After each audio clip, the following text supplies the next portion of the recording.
So good morning, Jaya. Thank you for joining me. I think we are live. Yeah. Hello, good morning. Yeah. So guys, Dr. Jaya Kumari has graduated from TISC, and that's Tata Institute of Social Sciences. And she won't say this, but I'll say that TISC for me is one of the best institute for anything or everything related to hospital administration in India at least. And I think in Asia it stands on its part. So Jaya, if I have just graduated from a dental college or just completed my bachelor's and ask you what MHA actually is, so in layman's term, how will you define it? Can you just tell me that? For me, after when I graduated from dentistry, I realized that I want something apart from clinical experience. So I heard from my seniors that there is a course of Masters of Hospital Administration. So according to me, Masters of Hospital Administration is a mixture of all the facilities, equipment, human resources, operations that goes behind doctor-patient relationship in a hospital. The things we don't realize as a patient or as a doctor, like how like to daily operations that goes in hospitals, and what efforts and what qualifications and policies guidelines goes into that. I think a study of that is Masters of Hospital Administration. Obviously it's not only limited to hospital, it goes beyond that, insurance, IT, health IT, insurance, like technology companies. Yeah. So Jaya, how is it any different from MBA, HHM or MPH? Like I know MPH and MHA can be differentiated, but how about MBA, HHM and MHA? How is it different from that? You're asking MPH and MHA difference between MPH and MHA? Anything, like how MHA is different from MBA, HHM and MPH as a whole. Like you can say it separately. Masters of Public Health generally have scope related to community health, like how epidemiology, biostatistics, and public health infrastructure, public health services related to PSCs, CSCs, and it is basically linked to population health, like how we can manage that. And it is very vast course, I would say, related to how we can go from child nutrition to mother nutrition to, it's like it is basically population denoted. But hospital administration and health, or hospital management as you can say, is more related to services provided in a hospital and what facilities, equipments, policies, guidelines, regulations, to legal framework, to ethics, to equity, everything goes like in a balanced way in a hospital. So it is different in that kind of way. Right. So friends, Dr. Jaya Kumari has been my batchmate while we we're completing bachelor's. I think you joined TISC in 2018 or 19? Yeah. I joined for 19. I am Right. from 19 to 21 batch. So how were you preparing and what were the exams that you're looking forward to? Can you say about something about that as a tip? After dentistry, you asked me like how I prepared for TISS. Yes. So basically in dentistry, I got idea from TISS from my seniors. Like I heard about TISS. So the plan first was not basically a particularly or a specific TISS, but to go in something healthcare management, healthcare administration side of it. So when I heard about TISS, I just googled it, like what eligibility criteria, course, syllabus, courses. And just I started preparing quantitative aptitude. I started reading GK on daily basis. I started reading current affairs.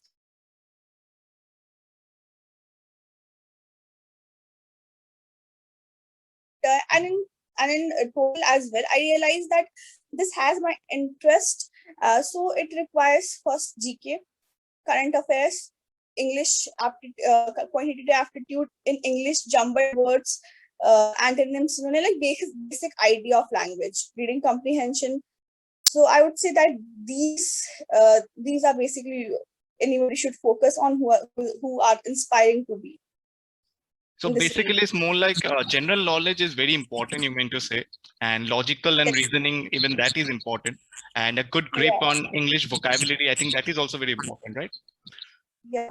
Yeah. What about the Uh, mathematical portion, like maths and everything? Mathematical prediction, if you go by normal MBA preparation, if you go at the level of CAT or CAT Math, it is quantitative aptitude level is, I would say, like it's not that difficult when it's compared to CAT. But for dental graduate, specifically, I'm talking about medical and dental graduates. Like if you have not conversed with the mathematical equations since 5 years of your course, then it's difficult to get in grip again.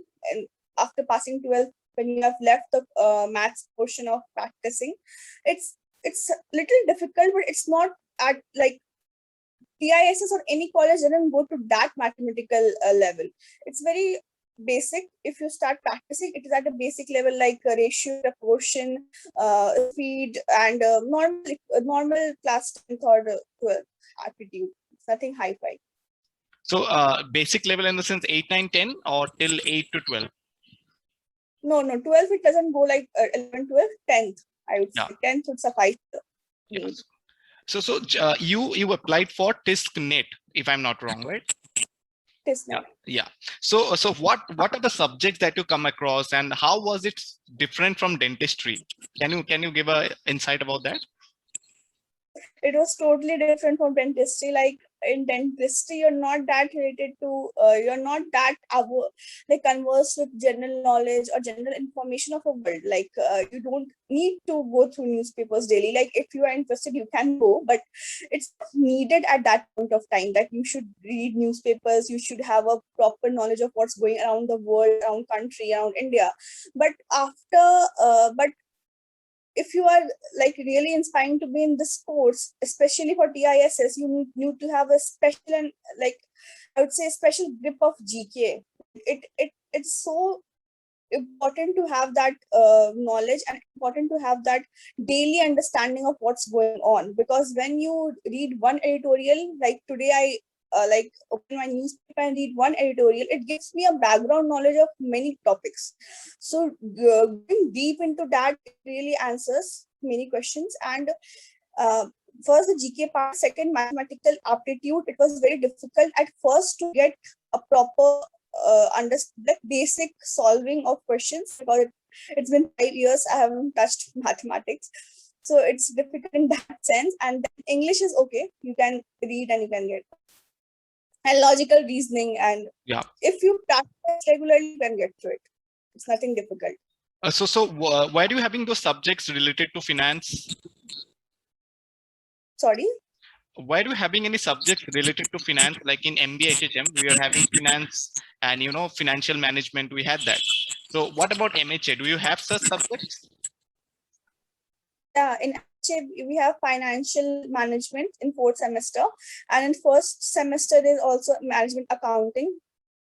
Right. Accounts is there. You learn to form ledger, journal, basic accounting Exactly. questions. You learn to Exactly. appreciate. So I So it's think there. basic accounting will be common, and people should be prepared and made. They should be made aware about it, because when I jumped in MBA, it was like, what am I doing? I'm balancing balance sheets. So that was a bummer, actually, big bummer. And Jaya, how about biostatistics and those? Yeah.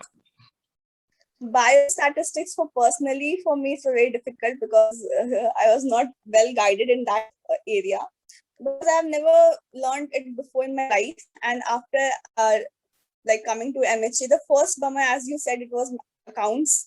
Like I really thought at that point of time that I would have some elder brother or sister in accounts from them I would get some help. But it was actually it's difficult for beginner level. And then biostatistics the same. Like if you get into reading you will understand, but it needs some practice. It needs the understanding of what p-value denotes, what does statistical significance means. So it everything I think comes with the practice. If you give it a time, you will get it. Nothing else. So rinse and repeat, right? We need to keep practicing. Yeah, same thing with biostatistics. So Jaya, when you joined TISC, like you said, that it's entirely different from what we studied in dentistry. But what about any advices for those medical aspirants who are planning to come to TISC or in the field of MHA, MBA, HHM? So what will be your piece of advice in that? Because people keep asking that will my bachelor's degree of a dentist or a medical personnel will work in MHA or not? So what will your answer be to that? See, I would say that when I'm talking about dentistry, it is not about like you are dentistry there in final year you are into 8 subjects. You are so involved, you are so invested, and I totally understand because it takes a lot of effort to actually read and to pass the exams, final exams. But at the same time, I think that if anyone or anybody is inspiring to look forward to these exams in future of healthcare management or hospital administration, we should be a little out of our cocoon, like what is happening around the world. It gives you a proper, I think, exposure. Like it gives you dentistry. In dentistry, you are so involved in each subject. Like if you are doing prostho, you are in practicals, you are so invested, and it is completely right at your like where you belong. But if you are inspiring to be in hospital administration, little start reading, start inculcating habit of reading newspaper in your daily routine. Start getting uh, like conversed with the things that going around the world, what is happening around the world, and start with little monthly current affairs magazines, reading newspaper daily, reading English vocabulary. Reading newspaper actually suffice that need, but reading jumbled words, like little practice day to daily, like coming back in maths, coming solving logical reasoning, like make your routine that it should involve at least 1 hour of preparation, at least 1 hour preparation of maths and 15 to 20 minutes of newspaper reading. And yeah, according to that, you should be. So how is life after TISC? Now that I know that you are placed and you are working, so how is life after TISC? Life has first like corona is responsible for all our spoiled plans, but life is really good after TISs. Like life is more like in understanding wise, you will be changed as a person. Like I don't know, I don't have experience about other colleges, so I cannot say. But after TISs and after that course in TISs, it has changed this perception of understanding of society as a whole, and understanding of how things go and how you should think. Like TIS is basically Tata Institute of Social Sciences. So we we are little more, I think, sensitive. We are little more, I think, considered about the societal and the societal aspect attached to health. We also had social science perspective of health as a subject in first semester. So it really teaches, it really taught us how it is like in balance, or how it should be in balance, like how different socioeconomic strata, health, how it is managed and how it is related. So life has changed, or my perspective towards health has changed in that. So I think I always say, Jaya, BDS has made me an intelligent human being, but MBA, HHM, or hospital administration has given me a perspective about life, like what to do in life and how to see things in a different way.